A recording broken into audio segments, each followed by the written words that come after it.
Hello friends! This video belongs to the sequence coming off antidepressants that I'm making to show you my progress while coming off Escitalopram, aka Lexapro or Cipralexa. In weeks 4 to 6, I started alternating between one day taking the drug and one day not taking it. So on week 4 and 5, I was taking 10 milligrams one day and 0 the other day. I have to say that this made me very excited. I was very proud of myself. I think when you get to your first day without taking the med, you should definitely celebrate. Not getting drunk, of course, but in a healthy way. Give yourself a healthy treat because this is a very brave thing that you're doing. Some people stay years and years in antidepressants and they can't get off because they're too scared. So you should definitely be proud of it. And speaking of drunk, this is another side effect that affected me in this period. I started getting drunk much more easily. I already had this before when I was getting on the drug, but when I was tapering off, it came back again.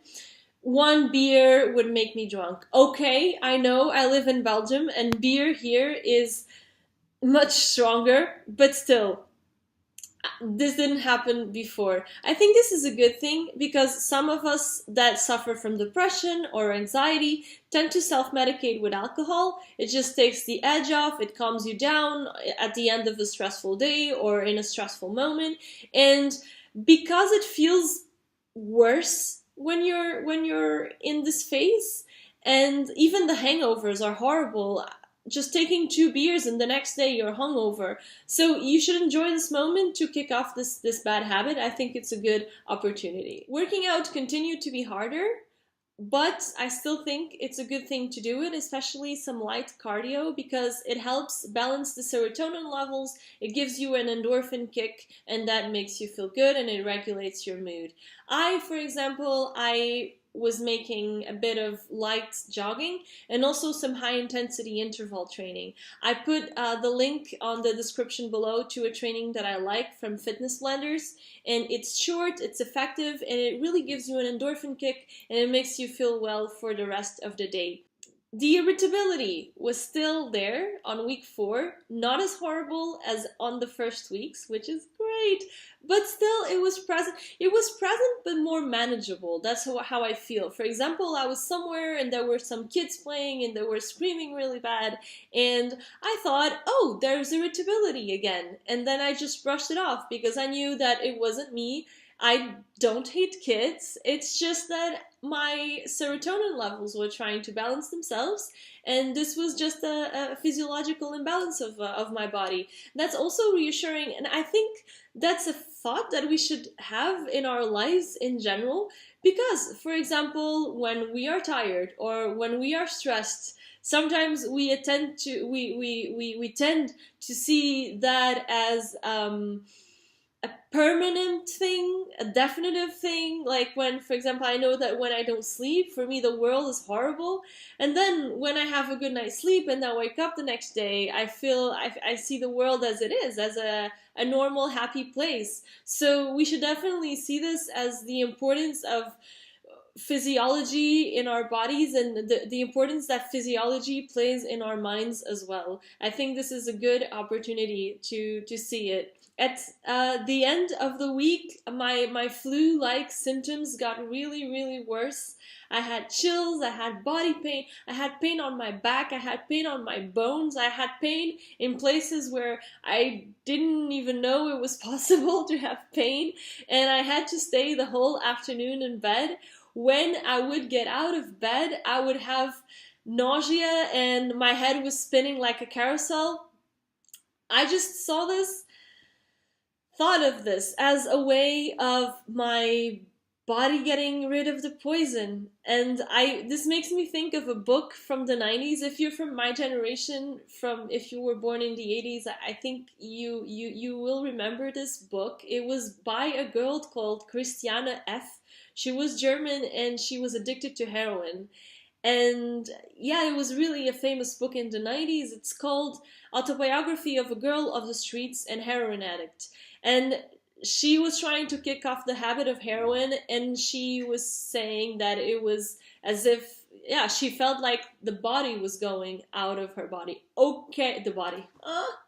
No, no, the poison was coming off the body. If the body was going off the body, that would be more like LSD, I think. But in this case, she felt like when she was trying to go off heroin, it was as if the poison was going off the body. That's the feeling she had. And I thought about that feeling. Okay, this is not heroin, I know, but it causes withdrawal. And ta-da, it's addictive. On the contrary of what some doctors might say, it's an addictive drug. The next day of this adventure, where I had to stay the whole afternoon in bed, I was feeling as if elbows were compressing my head from both sides. Like, I literally felt like I had two elbows going like this in both sides of my head. I had to take paracetamol. And yeah, my advice is just to calm down, don't make so many activities, don't engage in so many activities, and eventually it went away. On week 6, I was on week 5, I was feeling very positive and thought about lowering my dosage, but then I felt anxious again. I felt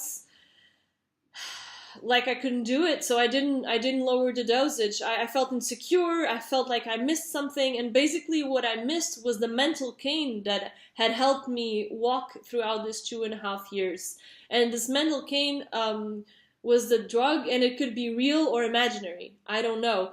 If you feel insecure like this, if you start feeling jittery and nervous, feeling like you're not going to be able to make it, feeling like maybe you're going to be depending on this drug forever, calm down.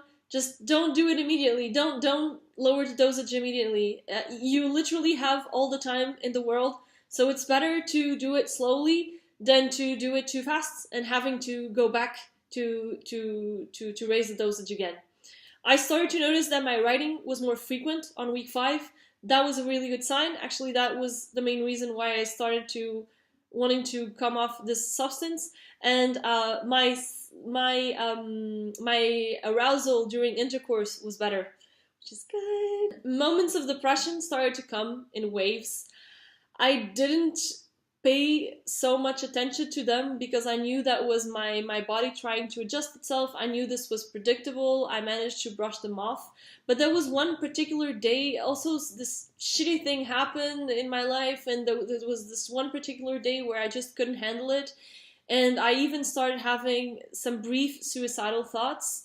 But then, they were very brief and very superficial because I had nothing that, I had a lot to look forward in my life. My life was okay. So I knew that logically there was nothing to kill myself about. So I also brushed this off as just a side effect of the drug. But yeah, that particular day, it was too much to handle. And I took a pill to moderate this effect. A pill that I have for panic attacks. I had it in my closet for 2.5 years. Basically from the time that I started to have my burnout or finished my burnout. And it's called, here in Belgium, it's called Acton. The generic name is cloxazolam. It's a benzodiazepine, so yes, you should not take it. You should only take it in case of extreme emergency. That was my case because it causes habituation. I'm not proud of it. I believe in a life in the future without prescription drugs, but desperate times call for desperate measures, and this was a desperate day. What it does is that it's an anxiolytic similar to the Xanax of extended release. So the Xanax of immediate release is meant to knock you down immediately, and normally you fall asleep. The Xanax of extended release is released extensively throughout the hours. So basically, what it makes you do and what it allows you to do is to manage life more easily. So that's also what cloxazolam does. The funny thing is that that same night I talked to a friend and I had a really good night's sleep. I had a good conversation with my friend, and then I had a really good night's sleep. And then I woke up and I was feeling great again. So this is, for me, another example of how physiology plays a big role in our bodies.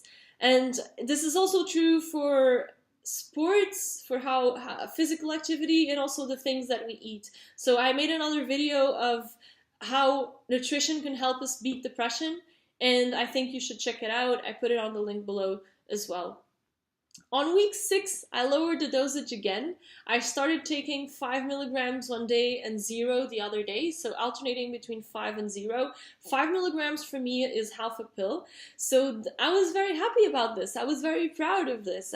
It made me feel like I was doing some good progress, that I was closer to achieve my goal, and it was very motivating. And I also started to manage my depressive moments better, to see them as what they were, moments where my body was trying to readapt. At the end of the week, I had really strong nausea, diarrhea, and upset stomach, but these are 3 friends that will join you throughout the trip, the journey of coming off SSRIs, in this case Escitalopram. They will come and go, they will be there. You're not going to die from them, you just have to accept them, they're just going to be there. Also, another side effect that happened was that my intense dreams decreased. If you see my video, my experience on Escitalopram, you see that I talk about the fact that when I was on this drug, I had really intense and vivid dreams. And on week 6, I really saw that these dreams, they decreased in intensity and in frequency. If you're in this process of coming off SSRIs, just remember that you have to push through it. Everything is in motion inside of our body, as the Buddha says. And right now, at this moment, everything is in motion inside of your body to kick off this horrible shit. I'm here for you. Happy healings.